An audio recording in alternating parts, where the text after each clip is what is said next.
Assalamualaikum warahmatullahi wabarakatuh. Bismillahirrahmanirrahim. Hamdan lillah, salatan wassalaman ala sayyidina Muhammad ibn Abdillah Rasulillah wa ala alihi wa sahbihi wa man tabi'a hudah, amma ba'd. Para ulama, para kiai yang saya hormati,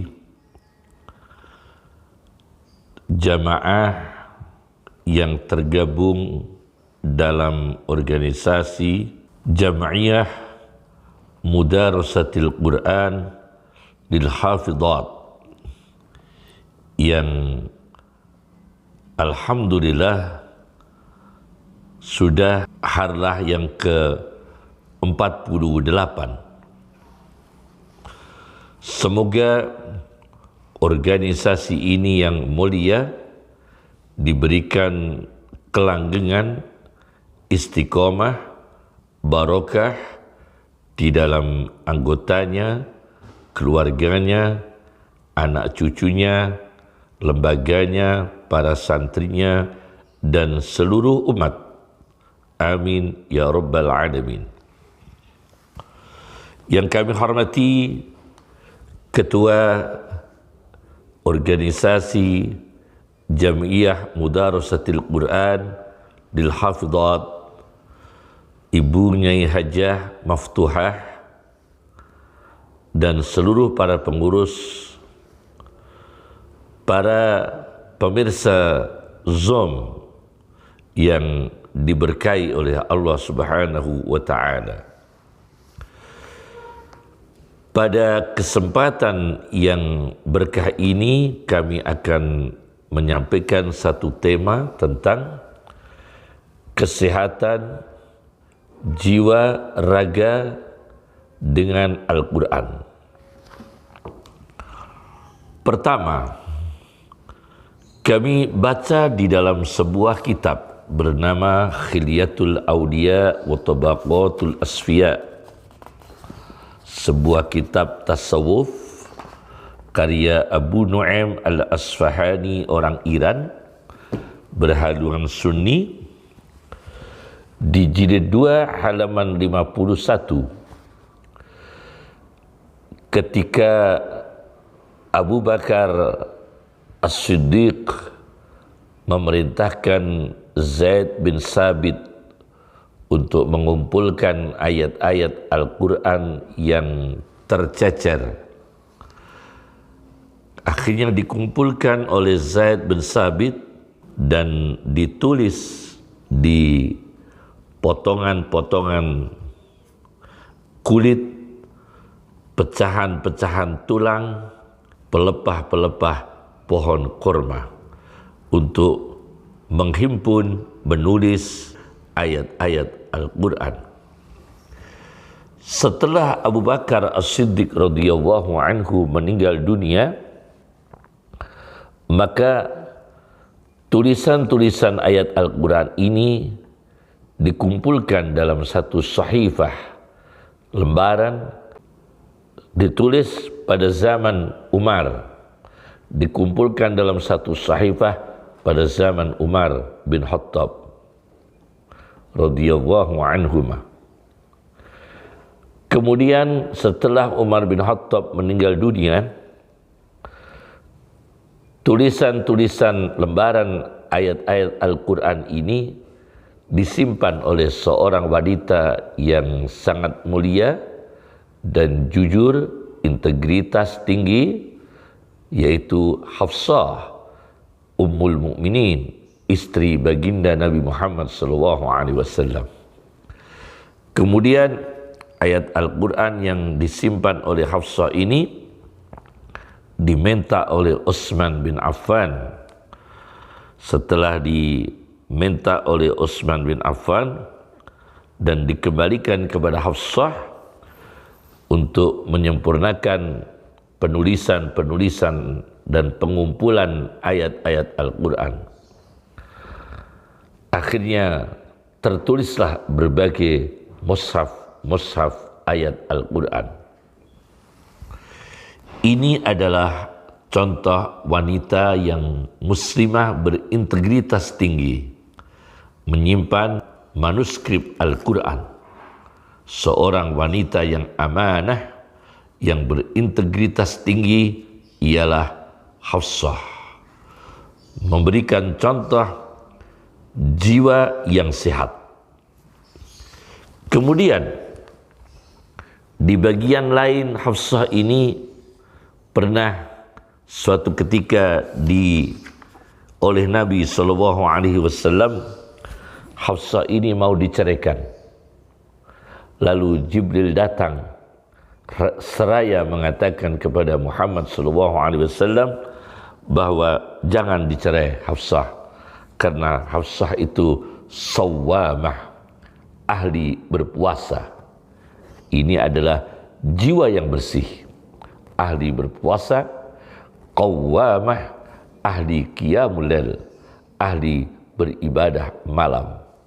Akhirnya Rasulullah SAW membatalkan niatnya untuk menceraikan Hafsah dan mempertahankan Hafsah yang ahli puasa, ahli qiyamul lail, kesehatan jiwa dan raga untuk ibadah dengan Al-Quran, dipertahankan sebagai istri Nabi SAW. Di dalam Al-Quran, kata badan seperti kita ini berbadan, itu dalam Al-Quran disebut hanya satu kali, yaitu badannya Fir'aun. Di surat Yunus ayat 92, "Falyawma nunajjika bibadanika." Maka pada hari ini aku selamatkan kamu Fir'aun dengan badanmu, yakni setelah tenggelam, badannya Fir'aun itu diawetkan oleh Allah di mumi dan bisa dilihat, bisa disaksikan sebagai contoh kehancuran penguasa yang zalim. Maka badannya Fir'aun diawetkan, litakuna liman khalfaka ayah, sebagai tanda keajaiban Allah pada orang-orang yang sesudah di belakang, sesudah zaman Fir'aun. Yang kedua, di dalam Al-Quran ada kata jasad. Fir'aun contoh badan yang tidak dipakai untuk ibadah, hancur, ditenggelamkan Allah. Kemudian jasad. Di dalam Al-Quran kata jasad sebanyak 4 kali. Di antaranya adalah wa ma ja'alnahum jasadan la ya'kuluna at-ta'am. Al-Anbiya ayat 8. Dan aku tidak menjadikan para rasul sebagai jasad fisik yang tidak makan makanan, yakni para nabi menjaga kesehatan organnya, raganya dengan makan yang halal, makan yang bersih, makan yang sehat, makan yang bergizi, karena Nabi memberikan contoh sunnah menjaga kesehatan kepada umat manusia. Wa ma ja'alnahum jasadan la ya'kuluna at-ta'am. Ini contoh jasad yang baik, yaitu puasa, ibadah, tetap makan dengan rezeki halal, sehat, bergizi dan bersih. Kemudian di dalam Al-Quran ada kata jismun. Dari kata jismun itu hanya 1 kali dengan bentuk jamak atsam, juga 1 kali. Di antaranya adalah bastotan fil ilmi wal jismi, lapang, kelebihan di dalam ilmu. Nah, ini jiwa, kesehatan jiwa. Wal jismi, kelebihan dalam fisik tubuh, kesehatan raga. Basdatan fil ilmi wal jismi, kelebihan kualitas jiwa ilmu, kualitas kesehatan fisik wal jismi. Basdatan fil ilmi wal jismi. Al-Baqarah ayat 247. Jadi luar biasa Al-Quran tentang kesehatan-kesehatan itu, menjaga lahir batin sangat diperhatikan oleh Al-Quran. Bahkan di dalam Al-Quran, ruh yang artinya jiwa itu disebut 21 kali. Ada ruh yang artinya Al-Quran, ruham min amrina, ruh dari perintahku, di surat Asy-Syura ayat 52. Ruham min amrina, ruh dari perintahku. Ini ruh artinya Al-Quran. Maka menjaga kesehatan fisik, raga, kesehatan jiwa untuk ibadah dan ilmu dengan kekuatan ruh, yakni Al-Quran. Lebih jelasnya, ada satu kitab karya seorang wanita ahli Al-Quran, yaitu Dr. Zainab Abdussalam, Doktorah Zainab Abdussalam, mengarang sebuah kitab Inayatul Quran Bihuquqil Insan. Ini ulama wanita dari Mesir. 2 jilid, kitab ini sebanyak 2 jilid. Inayatul Quran Bihuquqil Insan, yaitu perhatian Al-Quran terhadap hak-hak manusia.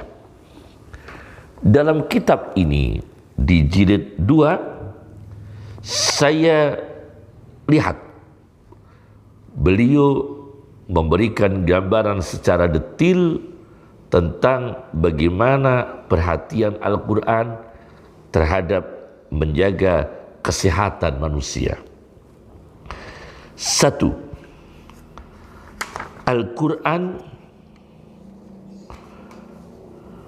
wujubul muhafadhah ala salamatil bi'ah, mewajibkan wajibnya menjaga keselamatan lingkungan.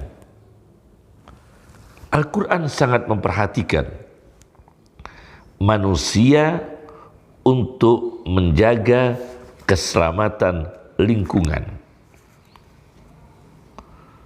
Bagaimana Al-Quran sampai Al-Quran menerangkan dhaharal fasadu fil barri wal bahri bima kasabat aydin nas. Ayat 41 surat Ar-Rum, kerusakan tampak di daratan maupun lautan akibat perbuatan tangan manusia.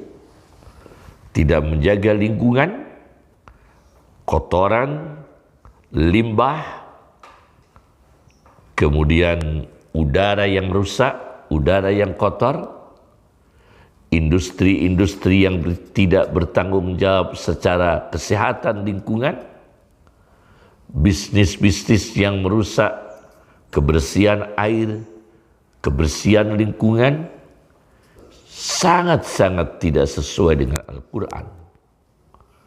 Maka kita wajib menjaga lingkungan, lingkungan rumah kita, lingkungan kita berpakaian sebagai individu, lingkungan bersosial, halaman rumah harus bersih dan sehat. Itu wajib. Yang kedua,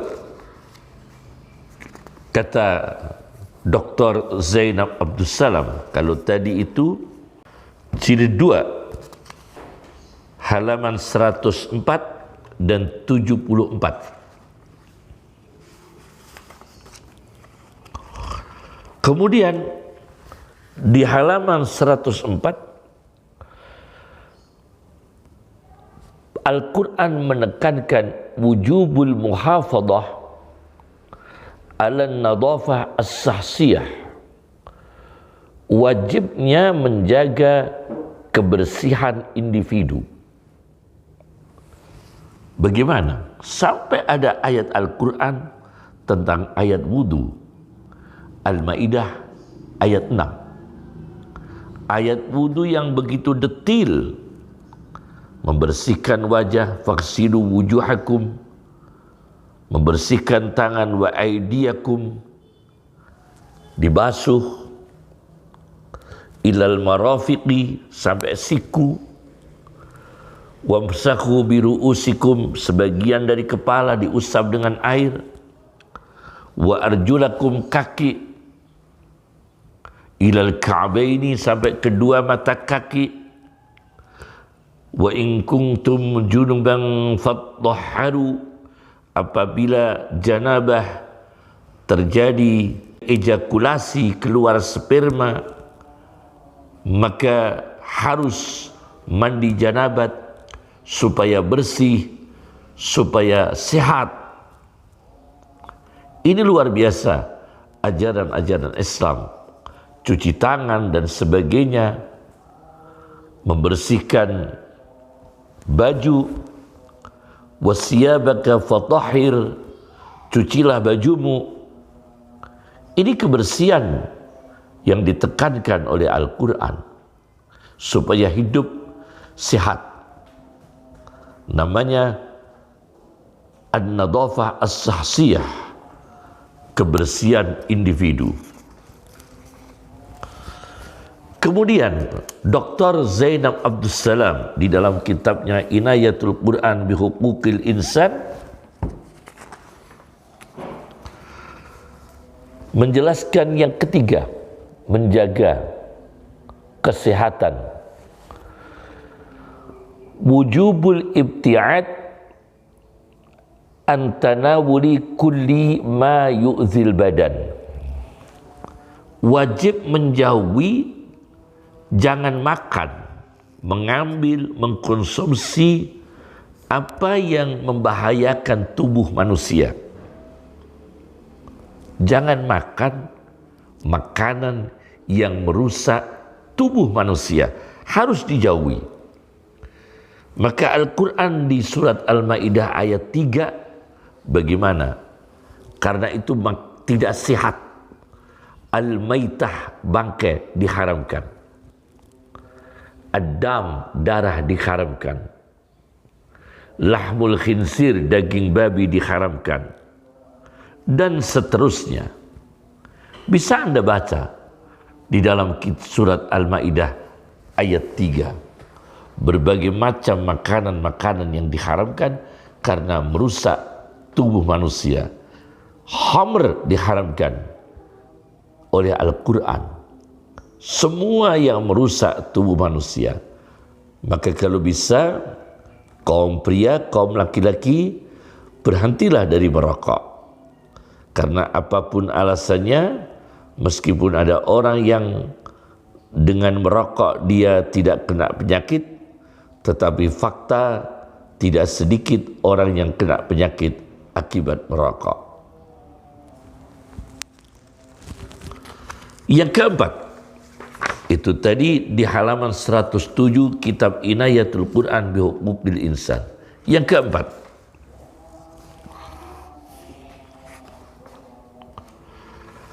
al-i'tidal fil akhdi minal mubahat, yaitu mengambil, mengkonsumsi meskipun itu makanan dihalalkan, diperbolehkan, tapi jangan berlebihan. Al-i'tidal, sedang dalam mengkonsumsi barang-barang, makanan-makanan, baik itu makanan, minuman, kosmetik yang tidak najis, yang halal, tapi jangan berlebihan. Al-i'tidal fil akhdi minal mubahat, sedang di dalam mengambil, menggunakan barang-barang yang diperbolehkan. Al-Quran mengatakan wala tusrifu, janganlah berlebihan. Kulu washrabu wala tusrifu. Al-Quran mengatakan, innallaha la yuhibbul mu'tadin. Sesungguhnya Allah tidak suka orang-orang yang melampaui batas, menggunakan kosmetik yang melampaui batas, menjaga kecantikan yang melampaui batas, sampai melakukan operasi kecantikan yang dilarang oleh yang operasi kecantikan dengan cara-cara yang menerjang syariat Nabi. Membesarkan payudara supaya cantik, itu tidak boleh. Merubah ciptaan Allah Subhanahu wa ta'ala tidak ada uzur syar'i kecuali karena alasan untuk menyelamatkan nyawa, yakni hubungan dengan medis karena kesehatan, itu beda. Tapi kalau untuk menjaga kecantikan kemudian merubah fisiknya, merubah ciptaan Allah, itu dilarang oleh Rasulullah sallallahu alaihi wasallam. Karena itu berlebihan. Al-muhafadhah 'alal iffah. Menjaga 'alal iffah itu terjaga dari sesuatu yang haram. Menjaga dengan iffah, menjaga kesehatan dengan tidak melanggar syariat. Menjaga kesehatan dengan tidak melanggar hukum-hukum Islam. Menjaga tubuh, menjaga jiwa, tapi tetap terjaga imannya, terjaga tauhidnya, terjaga hukum, terjaga pengamalan terhadap syariat Nabi sallallahu alaihi wasallam. Nah, sebagai contoh ilustrasi, contoh satu, contoh kesehatan jiwa raga untuk ilmu dan ibadah. Saya baca dalam kitab Audatul Hijab karya Muhammad bin Ahmad bin Ismail, jilid 2 halaman 596. Istrinya Harun ar-Rasyid bernama Zubaidah mempunyai 100 budak wanita. Nah, ini budak wanita dipekerjakan. Fisiknya sehat karena mereka bekerja, menyapu, mencuci, merawat rumah, mungkin memberikan makanan hewan, mungkin mengembala. 100 budak wanita miliknya Zubaidah, istrinya Sultan Harun ar-Rasyid. Bagaimana 100 budak ini? Kulluhunna yahfadnal Qur'an al-azim. 100 budak wanita ini semua hafal Quran. Semua hafal Quran. Dan setiap saat wiridannya adalah 1/10 Al-Quran. Berarti sehari itu 3 juz. Mereka budak-budak wanita miliknya Zubaidah, permaisurinya Harun ar-Rasyid, semua hafal Quran, sehat jiwanya, sehat raganya, luar biasa intelektualnya, wiridnya 1/10 Al-Quran, 3 juz per hari. Luar biasa. Ini contoh satu. Contoh yang kedua, saya baca di dalam kitab Al-Kashfu wal Bayan, tafsirnya Imam Sa'labi, tafsir Al-Kashfu wal Bayan fi tafsiril Quran karya As-Sa'labi, di jilid 4 halaman 452. Dijelaskan di sini ada seorang wanita yang melarikan diri dari tawanan sebagai tawanan Romawi Nasrani. Wanita ini lari berjalan 200 farsah. Satu farsahnya itu kurang lebih 8 kilometer. Berjalan 200 farsah berarti 1.600 kilometer. Wanita ini melarikan diri. Muslimah ini tidak lapar, padahal tidak makan. Tidak dahaga, padahal tidak minum. Pengakuan wanita ini, setiap aku lapar, setiap aku letih, aku membaca surat Al-Ikhlas 3 kali. Aqra'u qul huwallahu ahad salasa marrat, 3 kali. Fa ashba'a, kemudian aku merasakan kenyang. Wa arwa, kemudian aku merasakan segar. Wa aqwa, kemudian aku merasakan kuat.